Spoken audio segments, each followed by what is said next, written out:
जय हिंद दोस्तों, स्वागत है आपका आपके अपने यूट्यूब चैनल में। दोस्तों, इस वीडियो में हम बात करने वाले हैं कूलाम बल के सदिश निरूपण के बारे में, यानी कि vector form of Coulomb's law कि जो कूलाम बल होता है उसका सदिश निरूपण कैसे करते हैं। और ये 5 नंबर का सवाल आपके बोर्ड एग्जाम में पूछा जाता है और ये परीक्षा की दृष्टि से बहुत ही महत्वपूर्ण है। जैसा कि अगली वीडियो में हमने कूलाम बल को बताया था कि कूलाम बल कैसे मतलब कि उसका फार्मूला कैसे निगमन किया जाता है, उसके बारे में हमने बताया था। अब इस वीडियो में बात करेंगे कि जो कूलाम बल का सदिश निरूपण है उसको कैसे करते हैं।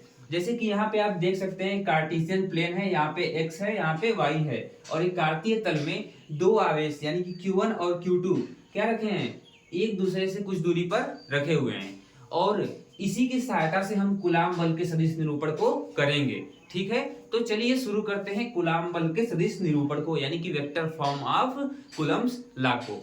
और देखिए, सबसे पहले आप देखेंगे कि इस चित्र को समझेंगे और इसी चित्र के थ्रू, ज्यादा कुछ नहीं होता है, बस इसी चित्र के थ्रू आपका जो निरूपण है वो कंप्लीट हो जाएगा।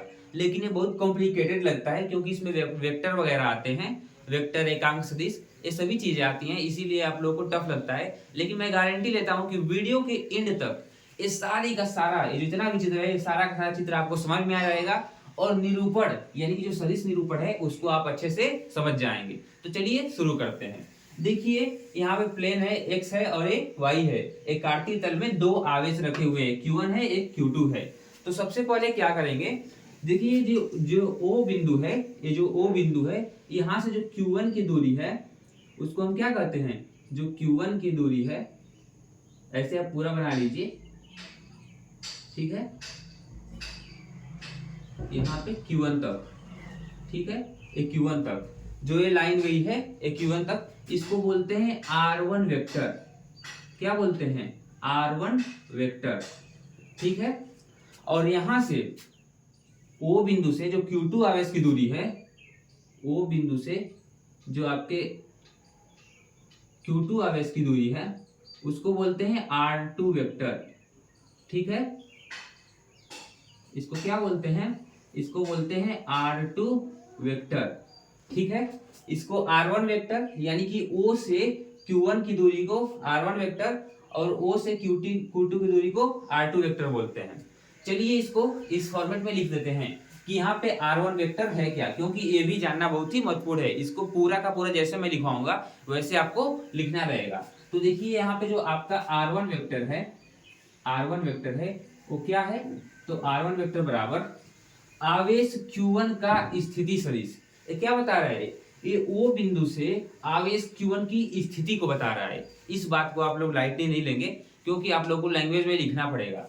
देखिए, जो Q1 है उसकी स्थिति को कौन बता रहा है, O से R1 वेक्टर बता रहा है। तो आप लिखेंगे कि इसमें R1 वेक्टर है क्या, तो आवेश आवेश आवेश Q1 का स्थिति सदिश क्या है, आवेश Q1 का स्थिति सदिश है। ठीक है, आवेश Q1 का स्थिति सदिश। अब देखिए R2 वेक्टर क्या है, तो बिल्कुल इसका अपोजिट है, आवेश Q2 का स्थिति सदिश है, क्योंकि ये Q2 की स्थिति को दर्शा रहा है कि O से Q2 कहां पे है। तो क्या बता रहे हैं, R2 वेक्टर आवेश Q2 का बता रहा है, आवेश Q2 का स्थिति सदिश, स्थिति सदिश। ठीक है, तो आई होप आप समझ गए होंगे कि जो इसमें R1 वेक्टर है वो O से Q1 की स्थिति को दर्शा रहा है, यानी कि आवेश Q1 का स्थिति सदिश है। R1 वेक्टर क्या है यहाँ पे, तो आवेश Q1 का स्थिति सदिश है और R2 वेक्टर क्या है, तो आवेश Q2 का स्थिति सदिश है। यानी इन दोनों की स्थिति को क्या कर रहे हैं, बता रहे हैं। ठीक है, और साथ ही में साथ अगर जो आपको मैं कहूं, अगर जो मैं आपको कहूं कि आपको आवेश Q1 से Q2 पर जाना है, कहां जाना है, Q1 से Q2 पर जाना है। ठीक है, तो मान लीजिए कि आप Q1 से कहां गए, Q2 पे गए। Q1 से आप यहां से, यहां पे Q1 से आप कहां चले गए, Q2 पे चले गए।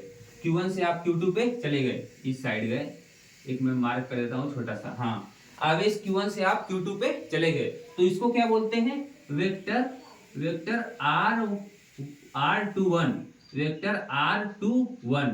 देखिए R21 का मतलब है कि आप दूसरे यानी Q2 आवेश पे जा रहे हैं। कहाँ जा रहे हैं? देखिए वेक्टर R21, वेक्टर R21 यानी कि आप दूसरे आवेश पे जा रहे हैं। कहाँ से जा रहे हैं? तो पहले आवेश से। R2 का मतलब कि दूसरे यानी Q2 आवेश पे जा रहे हैं Q1 से। ये समझना बहुत ही कॉम्प्लिकेटेड लगता है बच्चों को, लेकिन बहुत आसान है। आप समझिए कि Q2 आवेश पे आप जा रहे हैं। कहाँ से जा रहे हैं? Q1 से। यानी इस Q2 आवेश पे आप Q1 से जा रहे हैं तो उसे कैसे लिखेंगे? Vector R21। और जैसे ही मान लीजिए कि आप Q2 से Q1 पे आ रहे हैं, आप कहाँ से आ रहे हैं? Q2 से Q1 पे, तो एक और लाइन खींच दीजिए यहाँ पे एक और लाइन खींच दीजिए। आप कहाँ से अब आ रहे हैं? अब आ रहे हैं आप Q2 से Q1 पे।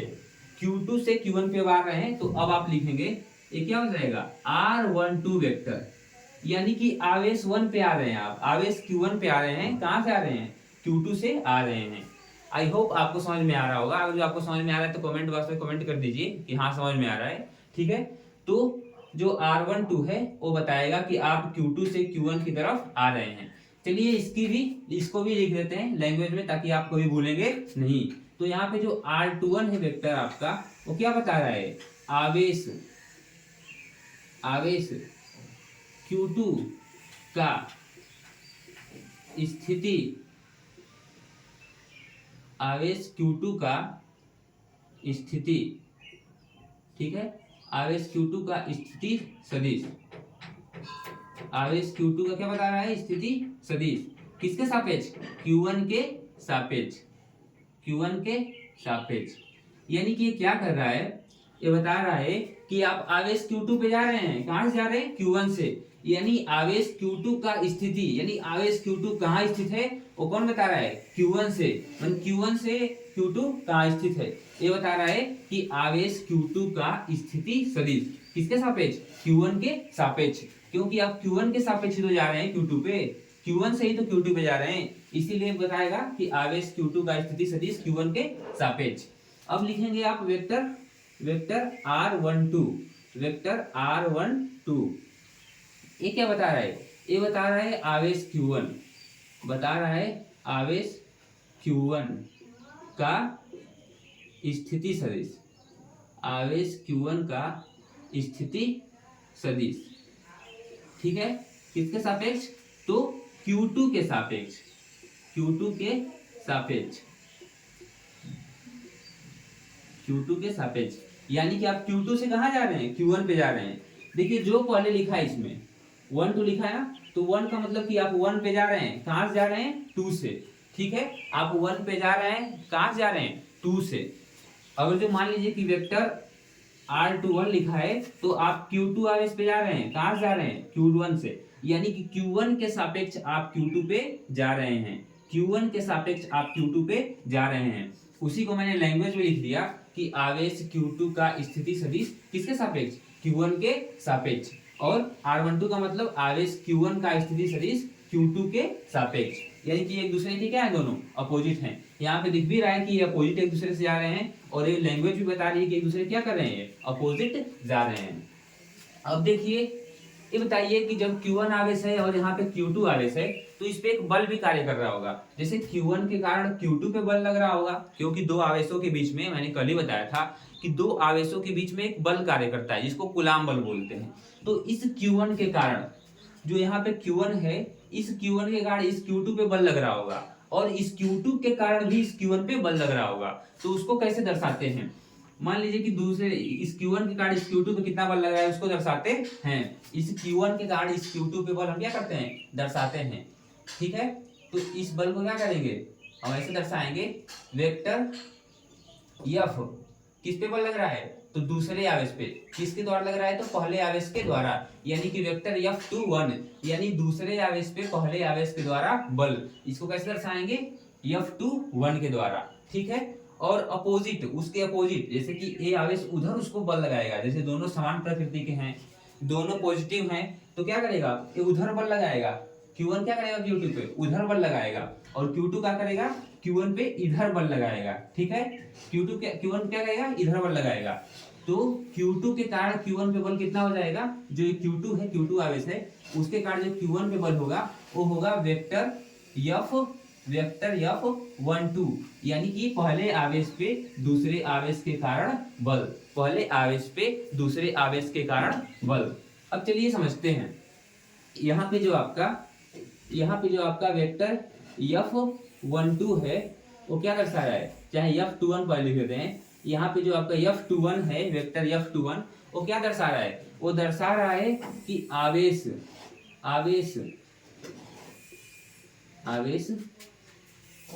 Q2 पर बल, ये आवेश Q2 पर बल बता रहा है किसके सापेक्ष, चाहे किसके कारण, आवेश Q2 पर बल किसके कारण, Q1 के कारण, ठीक है।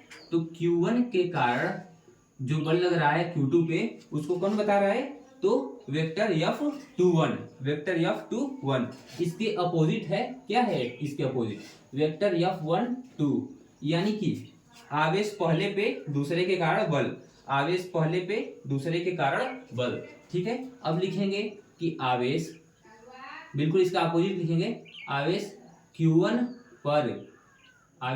पर बल किसके सापेक्ष, किसके कारण, Q2 के कारण,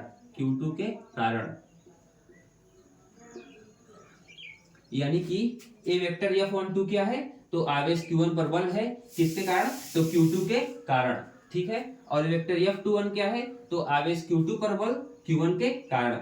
ये देखिए दोनों एक दूसरे के अपोजिट हैं और ये दोनों एक दूसरे के अपोजिट हैं, ठीक है। और ये दोनों स्थितियों को दर्शा रहे हैं। इतनी बात आपने समझ ली, इतनी बात आपने क्या की, समझ ली।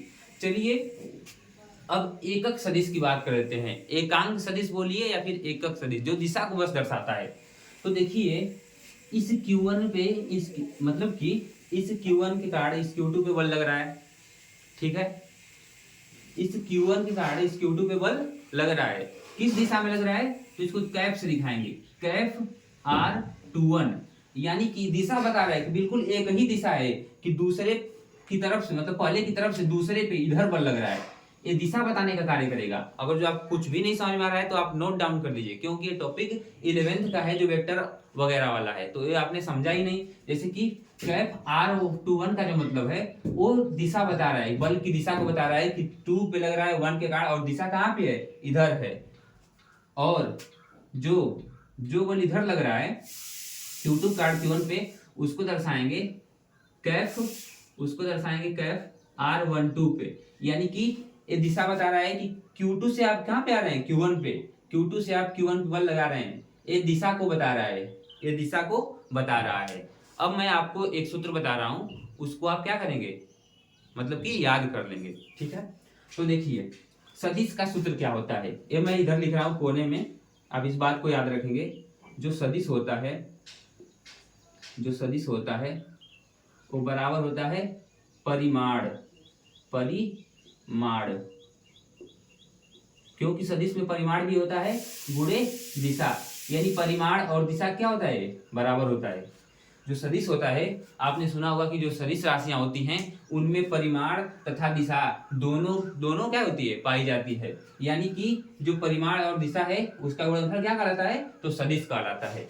अब यहाँ पे हमको इसका सदिश निरूपण करना है, तो हम इसी स्टेप को फॉलो करेंगे कि सदिश बराबर परिमाण गुणे दिशा, सदिश बराबर परिमाण गुणे दिशा, ठीक है। तो चलिए लिखते हैं। अब यहां से आप लिखेंगे वेक्टर F21 बराबर, चाहे वेक्टर F12 बराबर लिख दीजिए, वेक्टर F12 बराबर लिख दीजिए आगे। तो वेक्टर F12 का मान कितना है, वेक्टर F12 का मान कितना है, तो क्या है, दो आवेश हैं, दो आवेशों के बीच आप जानते हैं बल क्या होता है, K Q1 Q2 अपान R स्क्वायर, ये तो परिमाण हो गया, ठीक है। यहाँ पे देखिए वेक्टर का मतलब क्या होता है, सदिश, वेक्टर का मतलब सदिश, वेक्टर सदिश। और यहाँ पे जो परिमाण था वो परिमाण का हमने गुणा परिमाण लिख दिया। परिमाण क्या है, बल का परिमाण तो यही है ना, बल का परिमाण यही है K Q1 Q2 अपान R स्क्वायर। अब हमको दिशा चाहिए, तो दिशा मैंने अभी क्या बताया आपको, जो दिशा मैंने बताया वो बताया कि R2 1। लेकिन अगर जो आपको F12 निकालना है तो कौन सी दिशा लेंगे, ए वाली दिशा लेंगे। कैफ कौन सी दिशा हो जाएगी, कैफ R12, कैफ R12 क्या हो जाएगी, इसकी दिशा हो जाएगी। ठीक है, तो ये समीकरण नंबर आप 1 कर लीजिए, ये समीकरण नंबर आप क्या कर लीजिए, 1 कर दीजिए। यानी कि ये सदिश है और ये परिमाण है, ये दिशा है। ये सदिश है, ये परिमाण है, ये दिशा है। आपको मैंने बताया कि ये दिशा बताता है, तो इसीलिए दिशा की जगह पे इसको रखे हैं, और ये जो बल का परिमाण है उसको रखे हैं, और ये बल का सदिश रूप है। ठीक है, बल का सदिश रूप है। आई होप आपको यहाँ तक बिल्कुल क्लियर समझ में आ रहा होगा। और जो नहीं समझ में आ रहा है तो वीडियो को रिवाइंड करके यानी पीछे करके फिर से आप देख सकते हैं। ठीक है, अब दूसरे बल का परिमाण लिखते हैं। अब दूसरे बल का परिमाण लिखते हैं। ठीक है, दूसरे बल का परिमाण क्या करते हैं, लिखते हैं। यानी F21 का, F21 बराबर क्या हो जाएगा, ये तो बल मतलब कि ये जो आवेश 2 पे बल लग रहा है 1 के कारण, उसका सदिश निरूपण हो गया। यानी कि आवेश Q2 पर Q1 के कारण जो बल है, यहाँ पे बल भी लिख सकते हैं, Q1 के कारण बल, यहाँ पे भी क्या लिख सकते हैं, बल। ठीक है, तो ये जो बल है, तो ये तो सदिश हो गया। अब परिमाण क्या लिखेंगे, परिमाण लिखेंगे आप K Q1 Q2 अपान R², क्योंकि इस पे भी सेम बल लगेगा, समान परिमाण का बल लगेगा, क्योंकि 2 आवेश हैं और उनके बीच की दूरी r है, तो क्या लगेगा, इतना बल लगेगा। लेकिन परिमाण के साथ दिशा है, दिशा क्या है इसकी, तो मैंने बताया कि दिशा इसमें क्या लेंगे, 2 से, मतलब कि 1 से आप 2 पे आ रहे हैं, तो इसीलिए इसके विपरीत दिशा लेंगे। यानी कि R21 और यहाँ पे समीकरण नंबर 2 हो जाएगा। ठीक है, ये समीकरण नंबर 1 हो गया, ये समीकरण नंबर 2 हो गया। इन दोनों समीकरणों को हमने बना लिया, किसकी सहायता से, तो इस फार्मूले की सहायता से। यानी कि सदिश बराबर परिमाण गुणे दिशा की सहायता से। सदिश इज इक्वल टू परिमाण इंटू दिशा, यानी कि डायरेक्शन। ठीक है, अब देखिए इस पूरे समीकरण में इन दोनों समीकरणों को बिल्कुल आराम से देखिए। अब आपको एक बात समझ में आई होगी कि इन दोनों बलों का मान तो समान है, इन दोनों बलों का मान तो, ये जो इन दोनों बलों का परिमाण है, ये जो परिमाण है दोनों बलों का, ये तो बिल्कुल समान दिख रहा है। इसका भी K Q1 Q2 अपान R² है, इसका भी K Q1 Q2 अपान R² है। यानी इन दोनों बलों का क्या है, परिमाण समान है। इन दोनों बलों का परिमाण क्या है, समान है। लेकिन दिशाएं क्या है इनकी, भिन्न भिन्न है। दिशाएं क्या है इनकी, भिन्न भिन्न है। इसीलिए आप इस समीकरण 1 व 2 से क्या लिख सकते हैं। ठीक है, मैं इधर लिख देता हूं क्योंकि नीचे आपको दिखेगा नहीं। इस स्टेप के बाद मैं इधर लिख रहा हूं, इस स्टेप के बाद मैं इधर लिख रहा हूं, तो इसको आप ध्यान देंगे। आप लिख सकते हैं समीकरण 1 व 2 से, समीकरण 1 व 2 से क्या हो गया है, आपका परिमाण बराबर है, यानी कि आपके बल बराबर हैं। लिख सकते हैं कि vector F12 is equal to vector F21, यानी इन दोनों बलों का मान क्या है, बराबर है। लेकिन दिशाएं क्या है भाई, दिशाएं तो विपरीत हैं। इसमें आप 1 पे जा रहे हैं 2 से, मतलब कि 1 पे बल लग रहा है 2 के कारण विपरीत दिशा में, और इस पे 2 पे बल लगा है 1 के कारण उसके विपरीत दिशा में। यानी दोनों बलों की दिशाएं क्या है, अलग अलग हैं, अलग अलग हैं। यानी कि यहाँ पे माइनस दर्शाएंगे आप, दिशा विपरीत है। बताएंगे कि दोनों बल क्या हैं, समान हैं, ये दोनों बल क्या हैं, बराबर हैं, लेकिन इनकी दिशाएं क्या हैं, विपरीत हैं। और जब दिशाएं विपरीत रहेंगी तो इसको माइनस चिन्ह से दर्शा के बताएंगे कि दोनों बलों का परिमाण तो समान है, लेकिन इनकी दिशाएं क्या है, तो विपरीत हैं। इनकी दिशाएं क्या हैं, तो विपरीत हैं। तो यहाँ पे आपका कूलाम बल का सदिश निरूपण क्या होगा, कंप्लीट होगा। अगर जो आप यहाँ तक दिखा देते हैं तो आपका पूरा का पूरा नंबर मिल जाएगा। और यहाँ पे एक बात आपको समझ में आ रही होगी, इस बल का भी परिमाण सेम है, इस बल का भी परिमाण सेम है। यानी कि मैंने आपको कल के वीडियो में बताया था कि जब दो बल आपस में, एक फोर्स इधर कार्य कर रहा है, एक फोर्स इस पे इधर कार्य कर रहा है, दोनों फोर्स इस पे कार्य कर रहे हैं, वो भी समान परिमाण के हैं, समान परिमाण के, तो नेट फोर्स क्या हो जा रहा है, शून्य हो जा रहा है। मान लीजिए 5 न्यूटन का बल इधर, 5 न्यूटन का बल इधर, और दोनों बल एक दूसरे को एक ही मतलब कि विपरीत दिशा में आकर्षित कर रहे हैं, तो क्या होगा, क्या होगा, इसमें नेट बल क्या हो जाएगा, तो शून्य हो जाएगा।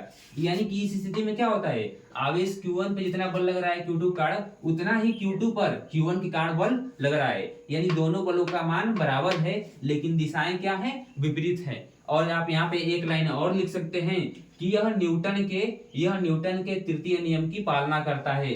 ये न्यूटन के तृतीय नियम की क्या करता है, पालना करता है। आप स्क्रीनशॉट ले लीजिए, आपका सदिश निरूपण कंप्लीट हो गया। इतना अगर जो आप करके आएंगे तो आपको एग्जाम में पूरे के पूरे नंबर मिलने वाले हैं। तो दोस्तों आई होप आपको वीडियो बहुत पसंद आई होगी। आपको वीडियो कैसा लगा आप कमेंट करके बताएंगे। इसमें से जो आपको नहीं समझ में आया आप कमेंट बॉक्स में लिख सकते हैं, मैं आपका रिप्लाई दे दूंगा या फिर आपको मतलब कि एक वीडियो बना के बता सकता हूँ। ठीक है दोस्तों, thank you and bye bye, take care. फिर मिलते हैं नेक्स्ट वीडियो में नेक्स्ट टॉपिक के साथ। और फिजिक्स की पूरी थियरी का पोस्टमार्टम हम अपने इस यूट्यूब चैनल पे इस साल करने वाले हैं, सो हमारे साथ जुड़ जाइए।